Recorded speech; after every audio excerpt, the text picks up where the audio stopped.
name is Laura and welcome to my channel Boundless Books. It has been a ridiculously long time since I have filmed a reading wrap-up. I think the last time that I filmed one of these videos was in April, so sorry about that.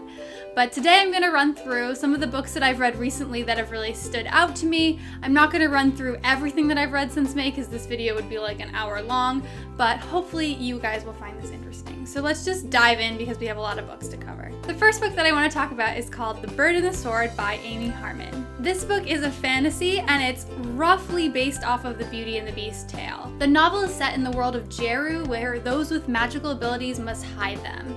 The novel follows a woman named Lark who is a teller, which means that her words can bring things to life. However, as a child, Lark is prevented from using her voice and thus exercising her magical abilities in order to protect her from being noticed. When Lark comes to the attention of the king of Jeru, her powers are in danger of being discovered. However, more than ever, they are needed. I was really surprised by how blown out of the water I was by this book. I've never read anything by Amy Harmon before, and I just kind of discovered this one night while perusing Goodreads. I think Amy Harmon typically writes contemporary romances, so this book is a huge departure for her, but I think she did an amazing job with it, and I would highly recommend picking it up. So overall, I rated this a 5 out of 5 stars. And luckily, this is a standalone novel, which is like a miracle in the world of fantasy. So if you're looking for a nice read to settle in and kind of focus on for a weekend, this is the perfect book for you to pick up. The next book that I want to talk about is Uprooted by Naomi Novik. Now, most of you have probably heard of this book before. It's been out for a while. It has awesome reviews on Goodreads and on Amazon, and lots of people have been talking about it. But I'm only getting around to reading and reviewing it now because I actually tried to read this probably around like a year and a half ago, and for some reason I just could not get through the midway point of the book. I just left it off and didn't finish it. So in an attempt to kind of figure out why I lost interest, I decided to start from the beginning and reread again. And I found that I loved this book. So I'm not entirely sure what happened during my first attempt to read it, but that old lore was crazy, and I did actually really enjoy this novel. Like The Bird and the Sword, this is another story that is inspired by classic fairy tales.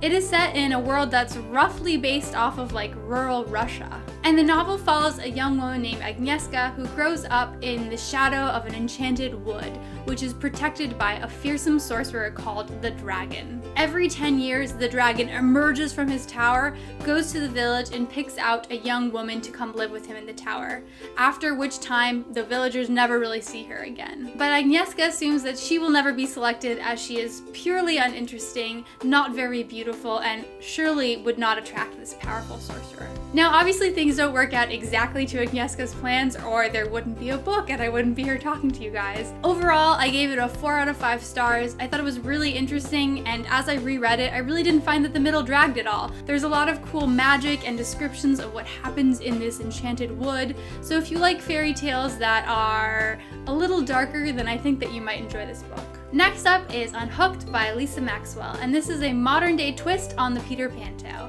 This book follows a young woman named Gwen who has lived an itinerant life, constantly moving to follow around her artistic mother's whims. One night, shortly after moving to London, Gwen and her friend Olivia are kidnapped from their room by shadowy creatures and find themselves unbelievably taken to the land of Neverland. And not only does Gwen find herself in Neverland, but she finds herself in the clutches and on the ship of the dreaded Captain Hook. If you couldn't tell from the books I already listed in this video, I love a good story retelling, whether it be based on a fairy tale or a classic story. So I was really intrigued by the description of this book. After having read it, I think it fell a little flat. It wasn't my favorite, but it was certainly enjoyable and I read through it quickly. I thought that the characters of Gwen and Captain Hook, and even Peter Pan for that matter, could have been fleshed out a little more. I think if the book had been a little bit longer, I probably would have liked it better. That being said, I still did give it a 3.5 out of 5 stars. I think if you're a fan of Peter Pan retellings, this is definitely a good one to pick up. But it wasn't my favorite book that I've read in the past couple of months. The next book, or books I should say, that I want to talk about are the first 2 books in the Steel and Fire series by Jordan Rivet, and those are Duel of Fire and King of Mist. I actually talked about this series in one of my recent videos, my anticipated book release video, because I adored these 2 books so much. I gave them a 5 out of 5, and I am really hotly anticipating the next book that comes out in August. Roughly, the series follows a young woman named Dara who is the daughter of 2 fireworkers, and in the world that she lives in, fireworkers have the ability to wield magic to create energy that powers the town, so they have a very prestigious place in society.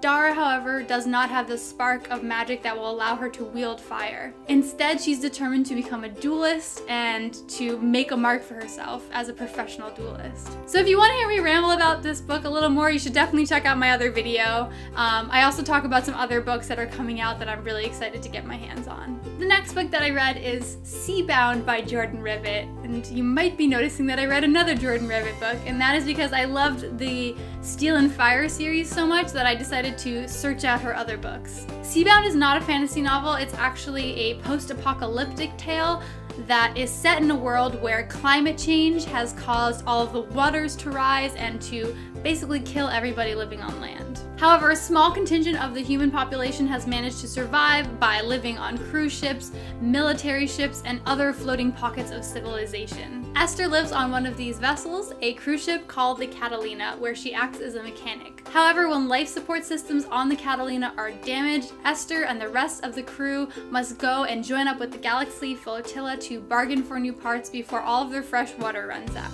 So I didn't love this series quite as much as Jordan Rivet's Steel and Fire series, but that could partly be due to my bias shining through. I tend to just like fantasy books a lot better than post-apocalyptic tales.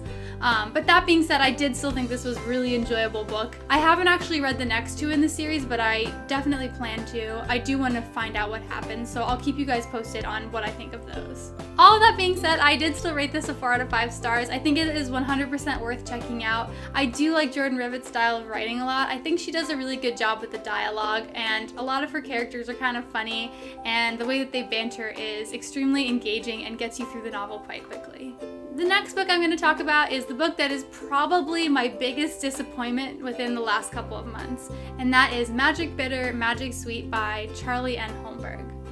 I absolutely adored Charlie N. Holmberg's Paper Magician series. I thought it was charming. It was set in Victorian London, and it involved these beautiful descriptions of paper magic, and I couldn't get enough of the series. I read through all 3 quite quickly. So when I read that she had a new book out, I quickly purchased it with very high expectations. But sadly, I really didn't like this book. I thought that the premise just was kind of all over the place, and half the time I had no idea what was going on in the novel, which saddens me to no end, because not only does the description sound cool, but the cover art is really beautiful, so it has so much going for it. But yeah, I'm very sad. I did not like it.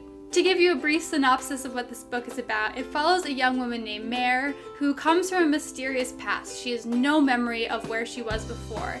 The only thing that she does know is that when she bakes, she can bake emotion into her food. However, when Mare's village is raided, she finds herself a captive of the eccentric man Alamus. Alamus forces Mare to push her powers to the limit, making her create houses entirely made out of gingerbread, living cookie boys. Like, the list is kind of bizarre about what he asks of her. And throughout this whole time while Mare is baking bizarre pastries, she is getting glimpses of this tantalizing past. Do you see what I did there? Tantalizing bakery? Yeah, it was a good joke. So the description of this book sounds really interesting, and I actually expected it to be kind of like a cute retelling of different fairy tales. I thought, with the hints about the gingerbread home, that maybe this was kind of like an interesting take on like Hansel and Gretel or something. But instead it went off in an entirely different direction, and I had trouble kind of connecting it to the initial premise of the book. It seemed like the book didn't really know what it wanted to focus on. So overall I gave this a 2 out of 5, but I would love to hear from some of you who have read this book. I'd love to know what you thought of it, if I'm totally missing the whole point of it. Just, anyone else's opinion on this would be great. And then the last book that I want to talk about is Gathering Shadows by V.E. Schwab. This is the sequel to A Darker Shade of Magic, which I have mentioned in previous videos, which I will link to right over here.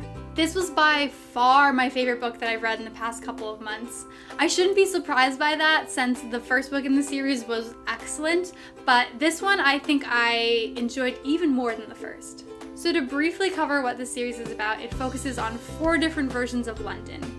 There is Grey London, which is based off of our mundane 1800s version of London. There is Red London, where magic flourishes. There is White London, where magic is slowly being eked out of the land. And then there is Black London, which has been completely corrupted by magic and it virtually doesn't exist anymore. And amongst all these versions of London, only a few select individuals can actually travel between them.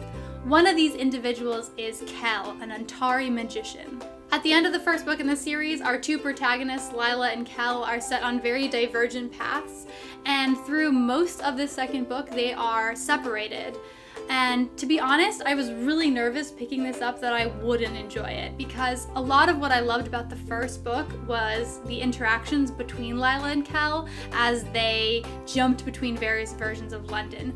But that being said, I absolutely adored this second book, and I loved seeing Lila and Kel on their own as they both grew in different ways. Lila was a badass in the first book, but I really think that she came into her own in this novel. She takes her same brash style of approaching things and applies it to her desire to learn magic, and it's just really enjoyable to read about.